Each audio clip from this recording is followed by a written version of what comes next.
Have you ever been in the presence of a teacher where you know you are witnessing magic?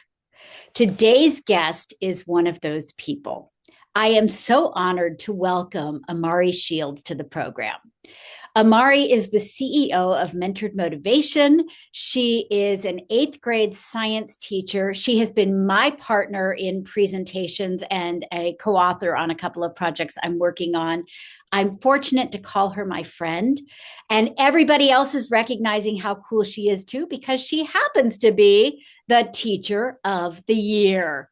Amari, I am so happy to have you on the program. We are going to have an amazing conversation about all things STEM and science and inquiry today. Welcome.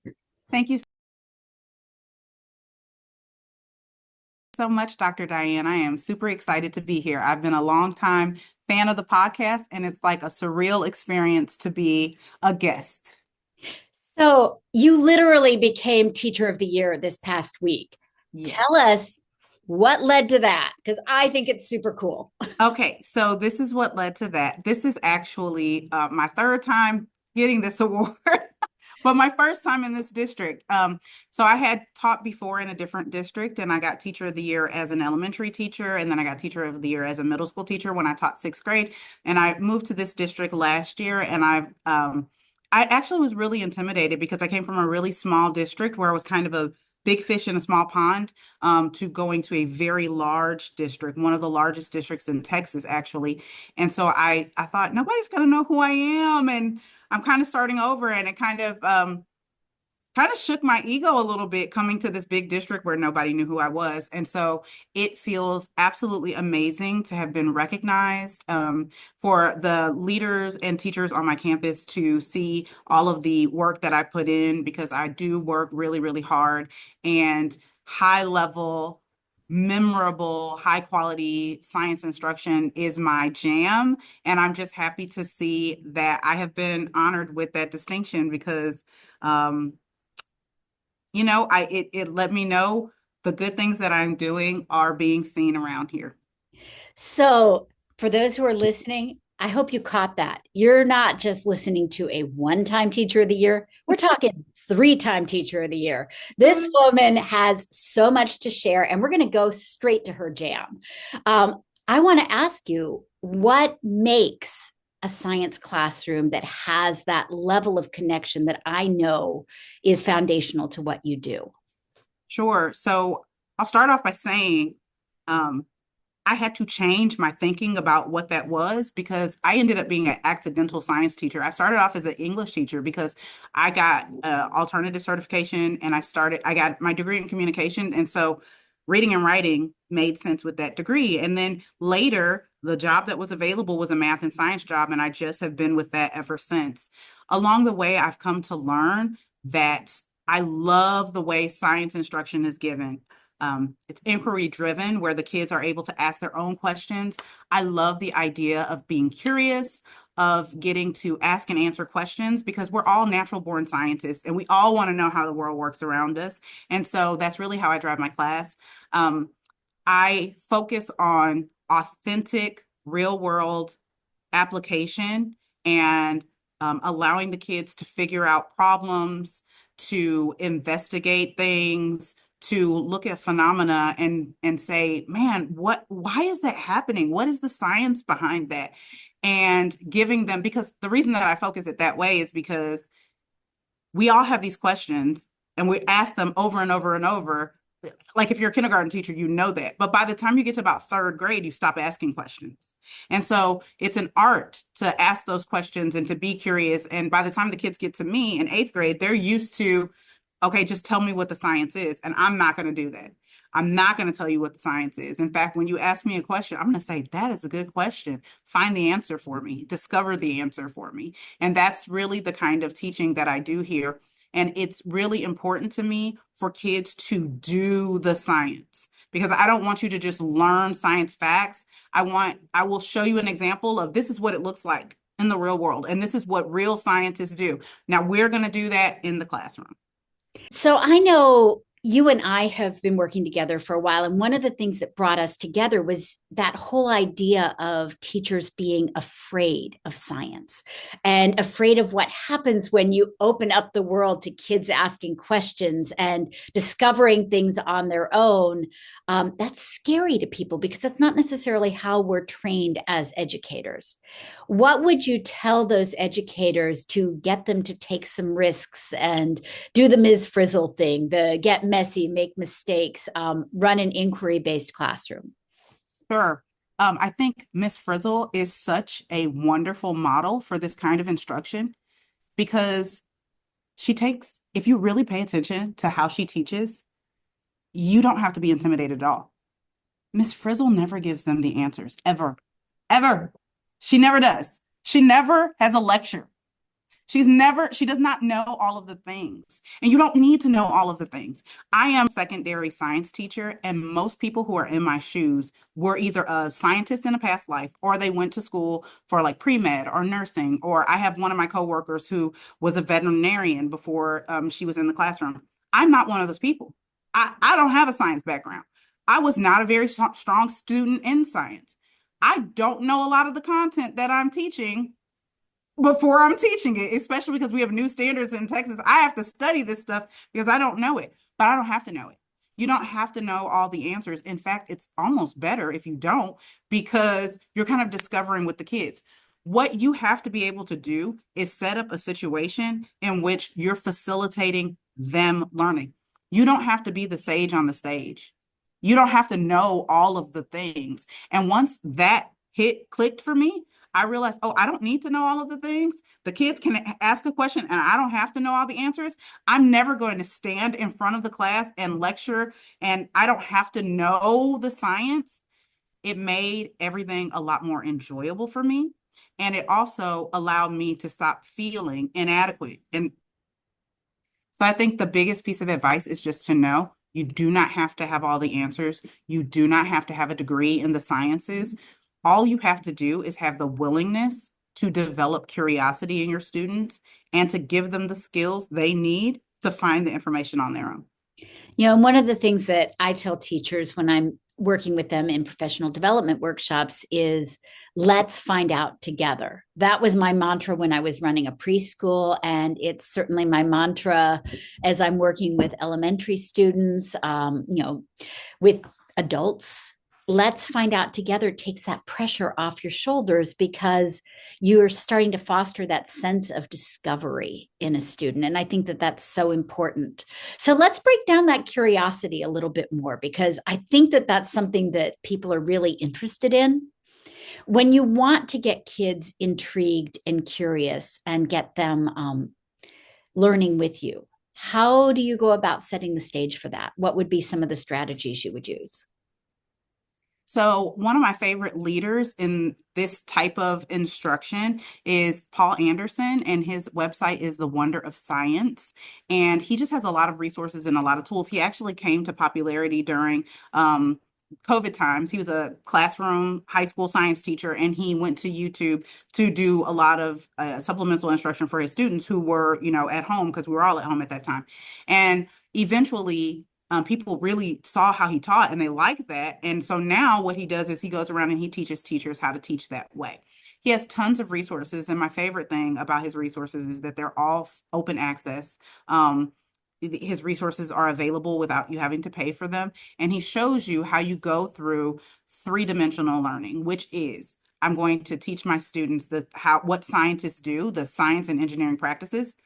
So you use the three dimensions of science instruction, which is based on the NGSS framework. So first, we've got the cross-cutting concepts. That's things like patterns, cause and effect, stability and function, stability and change, structure and function, all those kind of things that we see all throughout science. Then you've got the science and engineering practice. So those are the things that scientists and engineers do that we're going to do in the classroom, like asking questions, planning investigations, constructing explanations, arguments, doing all of those things. And then you've got the content. And what used to happen is we used to always just focus on the content, but really the focus needs to be more on developing the science skills.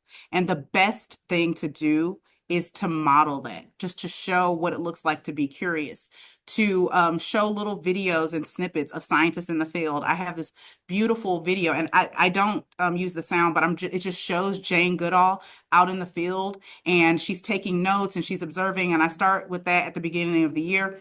And then every time we face a new science topic, I always start it out by the kids making a little chart on their paper, and it says, "What do you notice?" And that's observing.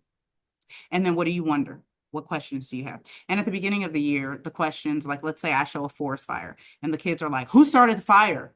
Who, like, their questions are like very surface level, but you teach them as you're having like a consistent discussion, and somebody says that, and I'll say, "Well, who started the fire could be a good point, but is that going to help us? Do you think we can use science to figure out the answer to that question? Or is that a question that we would just have to, will we actually be able to figure that out within the class?" And it's a skill that they have to build. And it's not something that it comes as naturally as it would have before. This is super, super, super easy in primary classrooms because they've got all the questions. You don't have to teach pre-K, K, first and second grade. You don't have to teach them. Something happens. There's a little light switch in the third grade where they say, I'm not going to ask any questions. And it's like pulling teeth. And it really takes building that in. And the best way that I do that is when we are having those conversations at the beginning of the year and it's like pulling teeth and nobody wants to participate, I just make a really big deal. And I just say, when they're writing their things down, I'm walking around the room and I'm like, "Oh, that is a great observation. Could you share that out with everybody when it's time for us to have our consensus discussion? Oh, what a good question. That's a great wondering. When I ask for the wonders, can you please share that out?" And the kids, their little chests get puffed up and then they're excited to share. And I also know I got one or two kids to get the ball rolling so that when we have our big discussion, we're not so scared. Another thing I do, which it sounds crazy, and at the beginning of the year, the kids are like, "What?" But I have a carpet in my classroom, and when we're having these discussions, we come to the carpet and we use clipboards because that feels more sciencey. But we have these discussions like in a science circle. And just like when you are in the primary grades, those are in elementary school and you have circle time and we all come together, it fosters collaboration. It fosters, it kind of takes down the guard. Because I noticed that before it was like crickets in my classroom, nobody was talking, but I realized that we're all around in different parts of our classroom at our different tables. And it would be like trying to have a conversation with different people in your house and everybody's in a different room. So I was Right. like, I need to bring these kids all together. And a combination of those things, and you just build up the skill. And kids, if it feels weird to you, it'll feel weird to you maybe for the first year or two that you do it. The kids, it'll only feel weird the first time. The next time they'll be like, "Oh, I know notice and wonder, and I'm already noticing that." Like the kids, it's so natural. It's just you have to give them the permission to naturally ask those questions that you obnoxiously asked when you were a kindergartner. You just have to bring that back out because we all have that in them. We all have that in ourselves. You just have to tell the kids that it's okay to do that, because whatever it is that convinces you that you shouldn't be asking those questions, you just have to unteach that and tell them, okay, maybe those kind of questions annoy everybody else, but here in this classroom, I love those kind of questions. So let's do it. Well, and I love the fact that you're getting back into asking questions and encouraging it in a way that fosters communication and collaboration as well. One of the things I've realized is we lose that sense of play, and it becomes a challenge for us as adults to figure out how to bring back our sense of play. And if we can model that for the kids, that's part of the giving them permission to approach class, approach science, approach the content from a playful point of view, which I think makes it more natural to ask questions as well. And maybe that's the secret to what happens between preschool and early elementary and upper elementary is I think somewhere along the way we eliminate play. And I wonder if those two things hand in hand don't lead to a timidity about asking questions. Oh yeah, I definitely 100% agree with you. Because my kids are always worried about being wrong. And so you have to like dismantle that and say, okay, we're not at that point. we're at the beginning. And when scientists ask these big questions and they make guesses, because you have to make a guess so you can start to investigate it. If I don't make a guess, I can't actually test and see if that's the answer. So it's useful for you to just guess. And I have all these things around my classroom about how failure is just like success in progress. Or Thomas Edison said, he said there's some kind of quote that I have someplace around here about how he failed like over 10,000 times, and it took Yes. him all of those failures to get it right. And so they need to understand we fail big, and that's good around here. There's nothing wrong with being wrong and having a wrong hypothesis. That's not wrong. We actually learn from that. That's valuable because that gives us insight into the science as well. Even when scientists do that all the time, they don't have the right thinking a lot, Right. and people don't realize like concepts like that the earth was flat. It was scientists who said that at the time. And then later, as science progressed, there was evidence, different tools that we could use to show otherwise. And I tell them that all the time. Oh, scientists get it wrong all the time. And that's why we need to keep doing science, because there's science that's out there right now that's not right. And we got to ask the right questions so we can figure out those things, because at some point there's something that we believe in right now that hundreds of years from now, people will be like, can you believe they thought that? And it'll be because we asked the questions we needed to ask to lead to the answers to make the discoveries.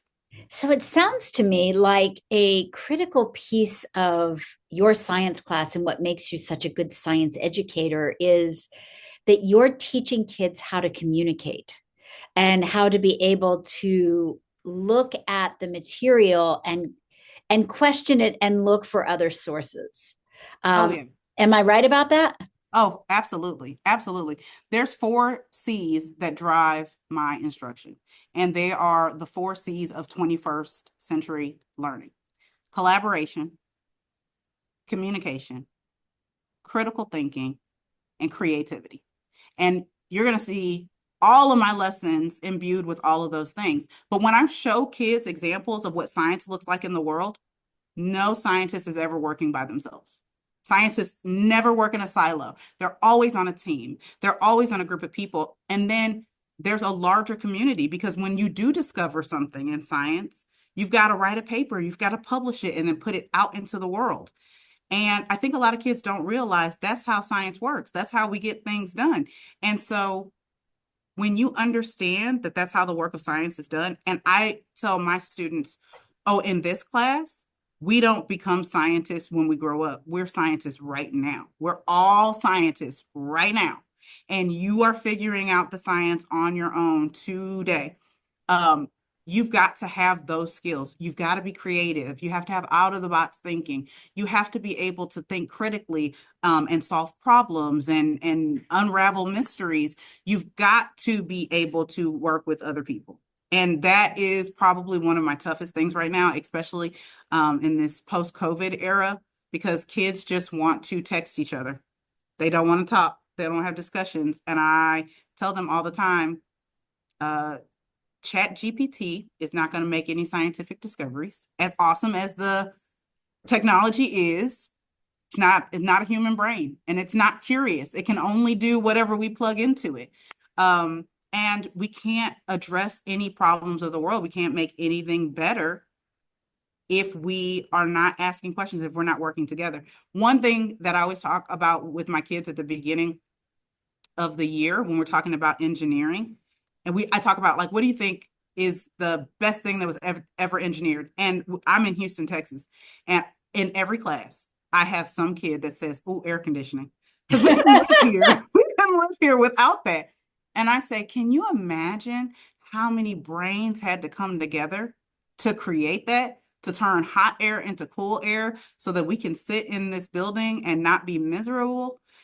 Well, that's the kind of thinking that we need to have in this classroom. We have to think about the impossible. We have to invent the things for problems that we think are just a problem of life today. Think about it. Like somebody in 1850 would be like, well, it's just hot. I don't have a choice. I have to just Right. live through it. Whereas if the air goes out, we are like, oh no, cancel school. We can't live without it. Like it becomes just a part of life. And I think it's important to show kids that if you don't have these skills, you won't have any shot at having that kind of job. And now here's the thing. Some kids are like, well, I don't want to grow up and be a scientist. That's not what I want to do. Well, a lot of them want to be a influencer or a YouTuber or whatever. Right. But so even if, and I tell them, even if you don't want to be a scientist, you still need to learn how to think this way because you're going to have problems in your life and you're going to need to be able to break them down and figure them out. No matter what job you do, you're going to have to work with other people. So you're going to need to learn how to communicate and collaborate with people. And then besides that, it's important that we all have some kind of scientific skepticism because especially today, there's so many outlets for information and there's so much misinformation. So with a scientific mind, you can figure out like, hey, maybe horse medicine isn't a good thing to take if I have COVID, or maybe no matter what these people say, I can look at the evidence and see something is happening with the global climate, even though people are telling me that there isn't. Like, those are valuable skills no matter what you do in life. And so I really do believe that no matter what you're going to be, I know most of my students are not going to become professional scientists by, that's fine. You don't have to be a scientist or an engineer to need these skills in order to be successful in life. I love that. So before we go to the break, I would love it if you could pick one like science concept or one lesson that you really love and just kind of walk us through what that would look like. Oh, sure. Okay. So I will actually talk about what I did last week because I actually really loved it and I thought it was great. So what I was talking about, the concept was biodiversity and why it's important that we have like lots of different species. And so instead of just telling them biodiversity is important, we talked about a few things. First of all, I brought in wrappers of all kinds of different like nutritional facts of different foods, different products, not just food. But I had them look at them and they're looking for the ingredient palm oil. And a few ingredients said that palm oil was in there, but most of them didn't. But then there were all of these like ingredients where I don't even know what that is. And then I had a list of like alternate names for palm oil. And a lot of the kids found their product that they had with their partner did have palm oil, is just a different name. So then that led us to discussion. Why would companies not want you to know that palm oil is in your food and your laundry detergent and your lipstick and your soap? Like why would they do that? Why would they change the name of it? And then that led us to say, well, where do you think palm oil comes from? Well, palm, that sounds like a palm tree. Well, where would those grow? Oh, in a rainforest, or well, in a forest. Well, what kind of forest? A rainforest.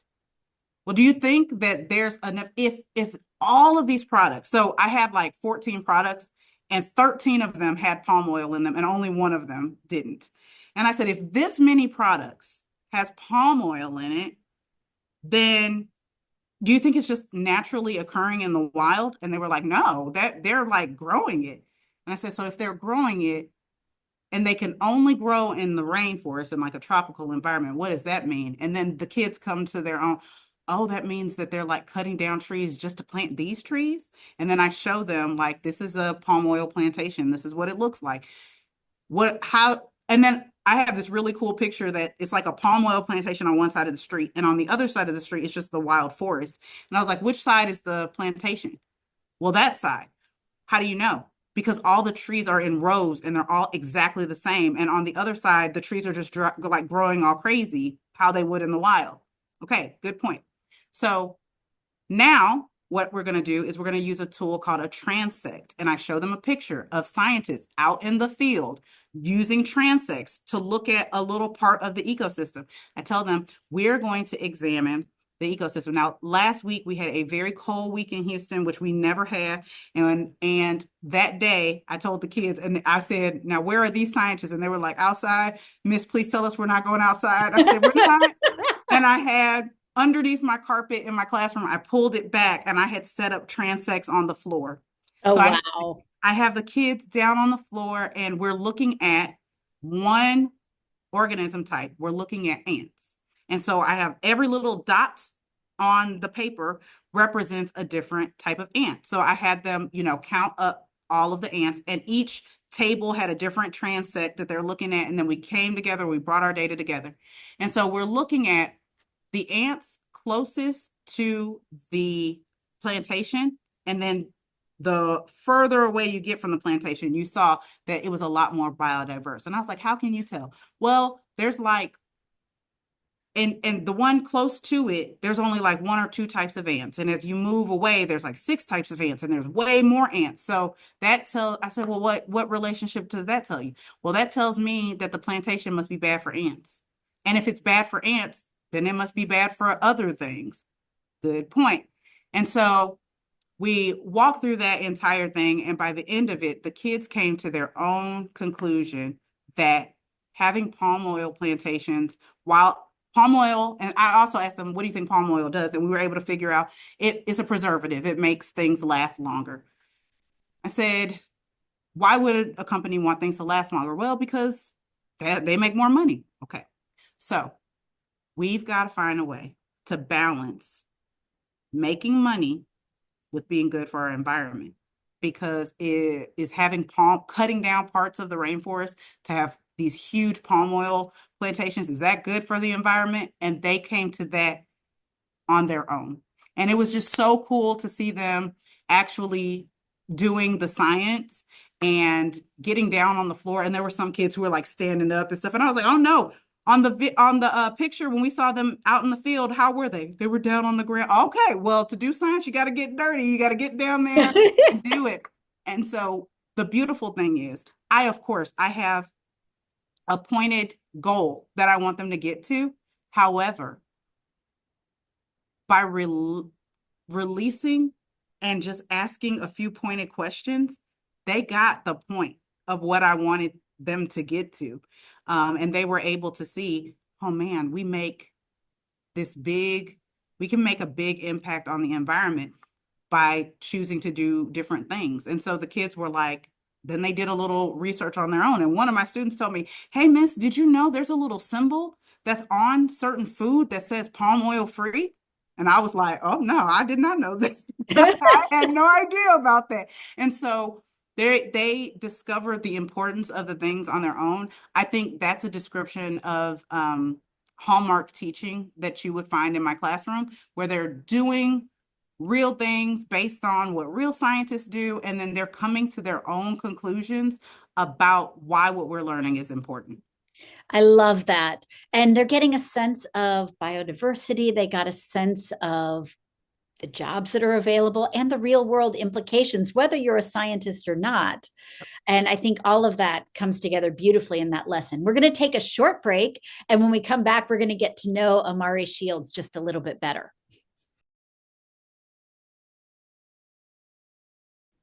So, welcome back to the Adventures in Learning podcast. We're here with three-time Teacher of the Year, Amari Shields, who also happens to be the president and CEO of Mentored Motivation and a very dear friend and co-collaborator of mine. Amari, I want to switch direction a little bit in this part of the interview and ask you a question I love to ask every one of my guests. Okay. Let's talk about your adventures in learning. How did you get to be the person you are today? Like, what led you to this particular job and this particular way of being? I am so excited about this question because I've heard your other guests answer it. So I can tell you, I am the granddaughter of a fantastic educator. My grandmother on my dad's side, she was a teacher, and I loved seeing all of the things that she did. By the time that I came around, what I remember most, she worked in the career education office for her district, and she did cool things like she wrote books, and there's a program now, it's called Careers on Wheels, and it's when like the police and the fire truck and the ambulance and everything comes to your school, and you get to interact with these people and see the careers. Well, my grandmother was a part of developing that program. And so I always admired her. And I always wanted to be a teacher. And then I went to college, and in my first education class, like Education 150 or something, somebody came in. I don't know who picked this guest lecturer, but they came in and they said, teaching is a dead end. You're not going to have a job. Everything's going to be cut. There's no job security in this. It's terrible. I was like, who picked this person? But I Right. walked straight out of that class and I went and changed my major because I was like, I don't want a job that doesn't have security, which like now to know that there's an ever enduring teaching shortage and you will always be able to find a job as a teacher. But whatever. At the time, my 18-year-old little mind was like, oh no, I got to do something else. And so I changed my major to communication just because the lady at the registrar office was like, well, what do you want to change it to? And I was like, I don't know. She was like, what do you do well? Talk? Okay, communication. Like that's how I ended up doing that. And then when I graduated, I got a job in sales. I did that because my major was in communication, my minor was in advertising and promotion. So I got a job in sales and I left that job and went to another corporate job in sales.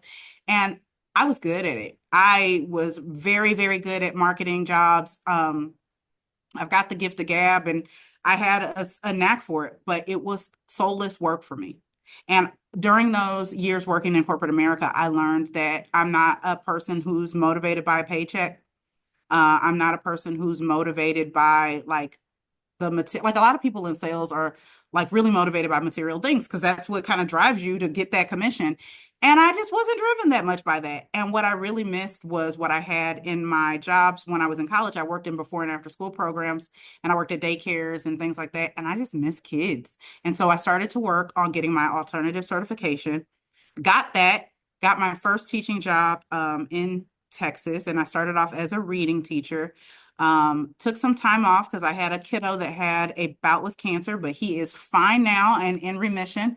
Yay. But when I came back to the classroom, I had another kid because I was a stay-at-home mom for a while with my little one, and then I had another kid, and it was time to come back to the classroom. And my husband was like, "You think you might want to try to look for a job?" And so I looked for something, and the only thing I could find was like I was thinking, it was like in October. So I was thinking, I'll probably find something that's open for January. But I ended up finding a job that was open because somebody had quit after the first 3 weeks of school, and it was a math and science position. Bless those babies that had me as a math teacher for a year because that's not my ministry. I learned that very quickly. I struggle with math. I probably could eventually be a decent math teacher, but whoa, that was a hard year.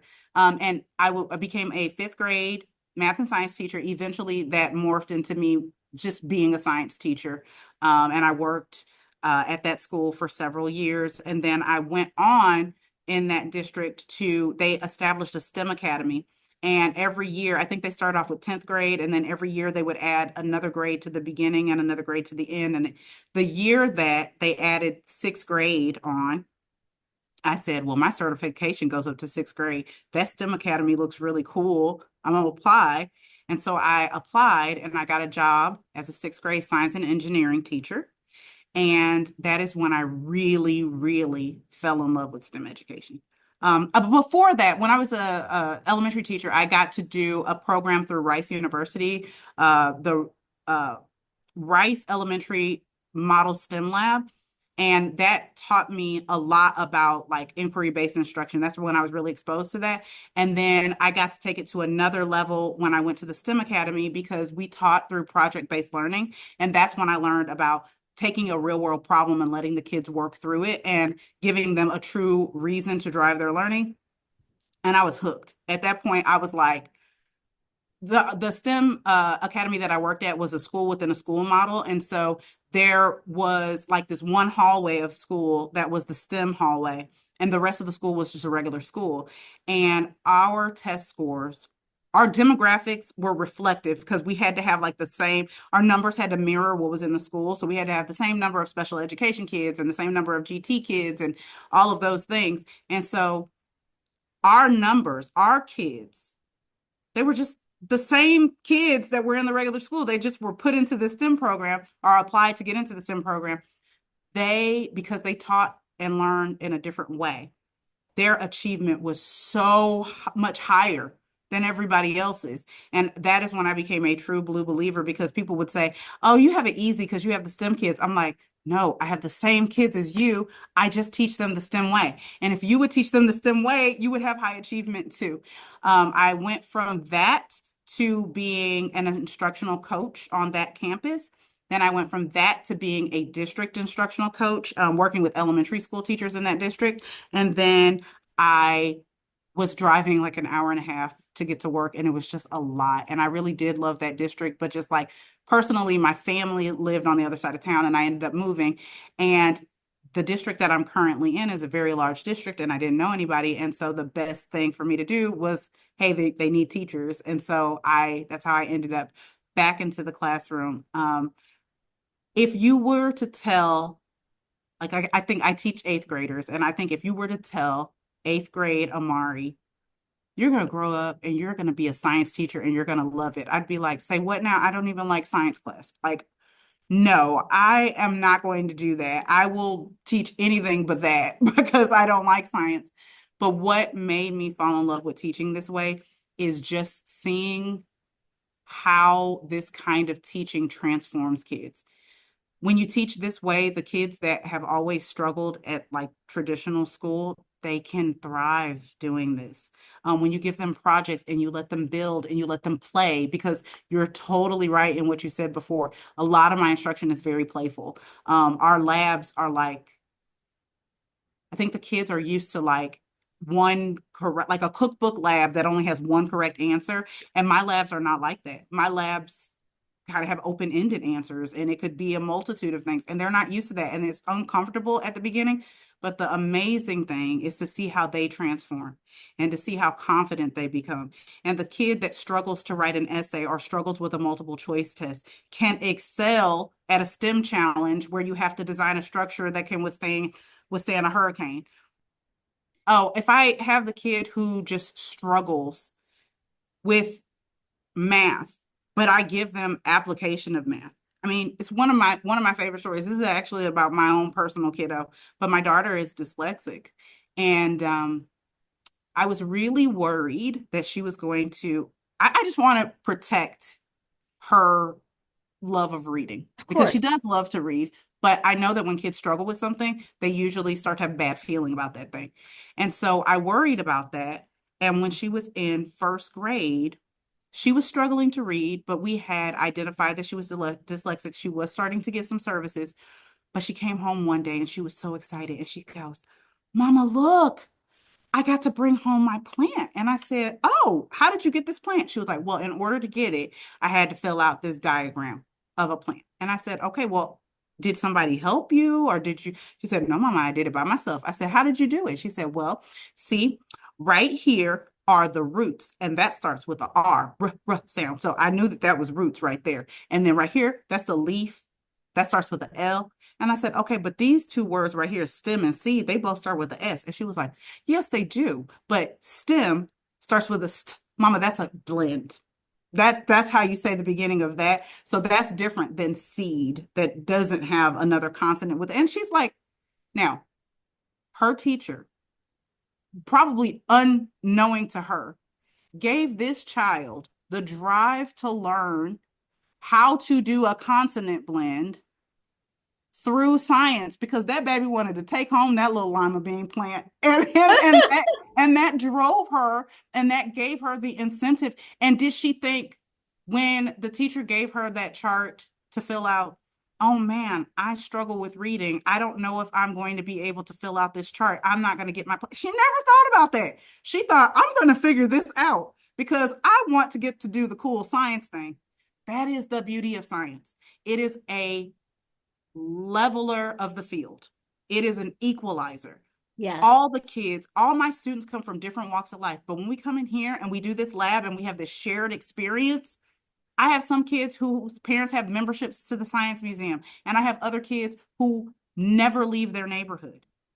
And they're going to have vastly different experiences. When we come in here and we have shared experiences and we all get to experience the same learning, that is really where equity comes in because I'm giving you all the same chance to get to explore and to get to now I feel really strongly about this because I've worked only in Title I schools and I've seen this over and over and over again, especially when I was a district curriculum coach.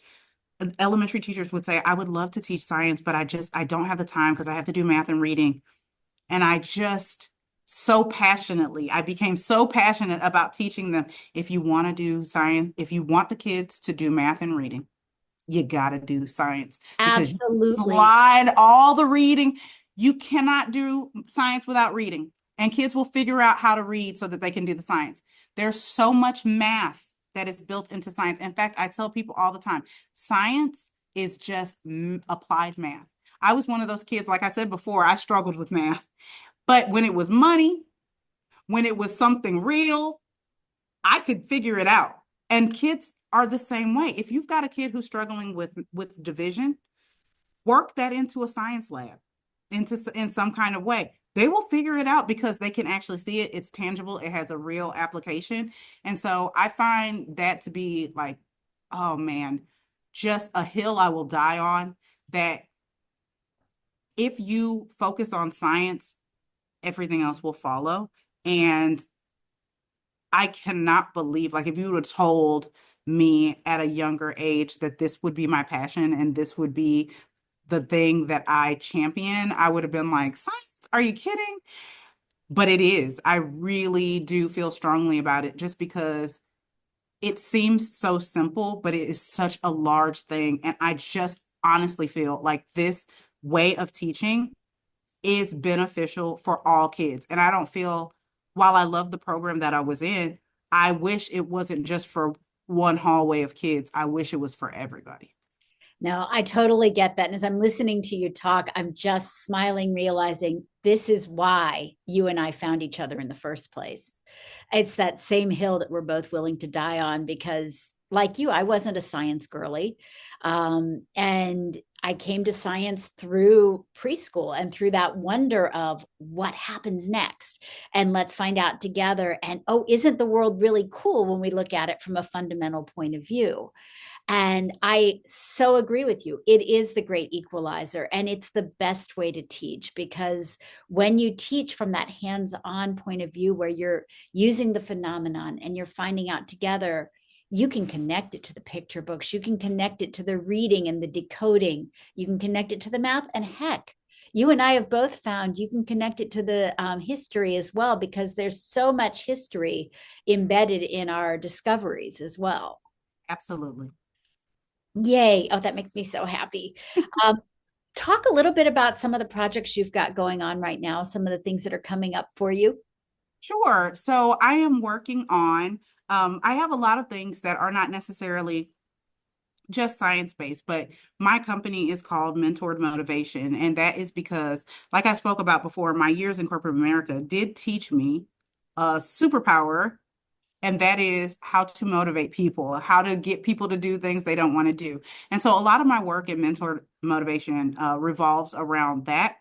I also will frequently present on and talk about things in the STEM related field. And so right now I'm part of a leadership collaborative here in Houston where our goal is just really to push the message that STEM instruction is vital, and we got to be teaching this way. Like it just makes such a big difference. It really is my goal to be able to show people. I don't know, one day I am, you know how much I admire you, and you know how often we've talked about how I need to go ahead and get those letters at the front of my name, just like you have. And so I think I've started to toy with the idea of pursuing my PhD and being able to do research because what I'm really passionate about is equity in STEM education because there are some serious disparities there. Yeah. And I just, no, I feel very strongly about that. And so those are my things. My two scopes are how to get kids or people in general to do things they don't want to do, or to make the learning fun, to like you said, bring joy into the classroom. So that's really my focus with mentored motivation. And then my other focus is on equity in STEM education because I just feel like there's such a disparity. And I just feel very strongly about, kids in low socioeconomic backgrounds not getting instruction that serves them best. Um, Underrepresented and underprivileged areas where kiddos are doing worksheets all day, breeds that school to prison pipeline kind of idea. And that breaks my heart. And I feel like it's unfair. And I feel like labels are put on kids. And one of my missions is to adjust the mentality in educators that, okay, that stuff's cool, but I can't do that with my kids.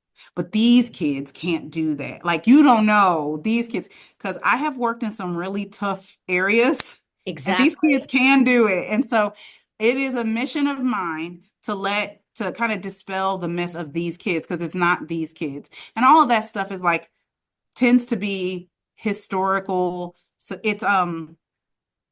these are, I can't think of the word that I'm looking for now, but these are some societal issues that we have, and it goes back to a lot of implicit bias and things, that people just don't believe that certain kids can learn certain things or certain ways, and I just want to dispel that. And so that is really a mission that I'm working on, moving in that direction. I really enjoy doing teacher trainings. That is something that I would love to do. I'd love to come into schools to consult and help you, to help schools build up their science programs, to also help just with general motivation, general performance, because when you believe, you can achieve. And those are my passions.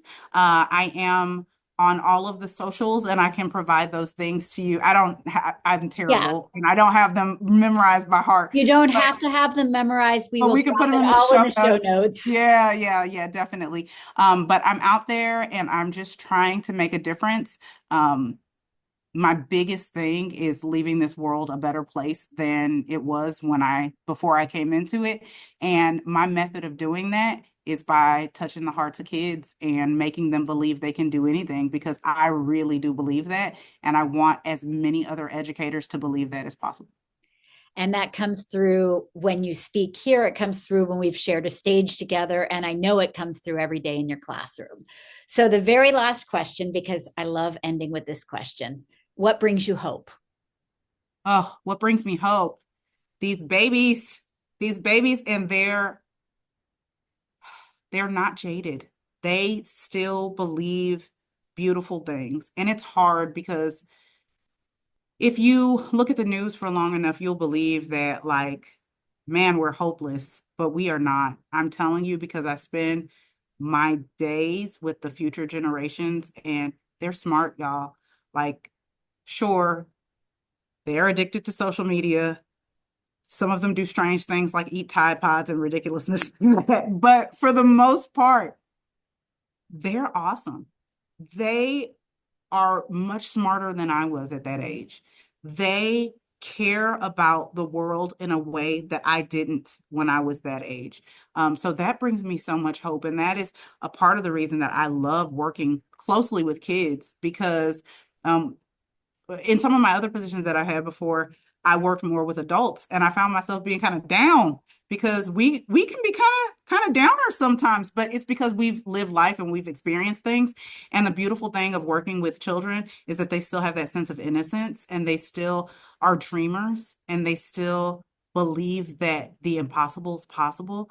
And I absolutely love that. No matter what I ever do in my life, I will always have opportunities. I'll always be doing something where I can be around kids, because, man, they just let you know that as crazy as you think the world is, there are still lots of rays of sunshine out there. And you are one of those rays of sunshine. Amari Shields, thank you so much for being on the Adventures in Learning podcast. I will make sure we drop all of the contact information for you in the show notes. And I can't wait to see you next month in Houston. Absolutely. I'm so excited for that too.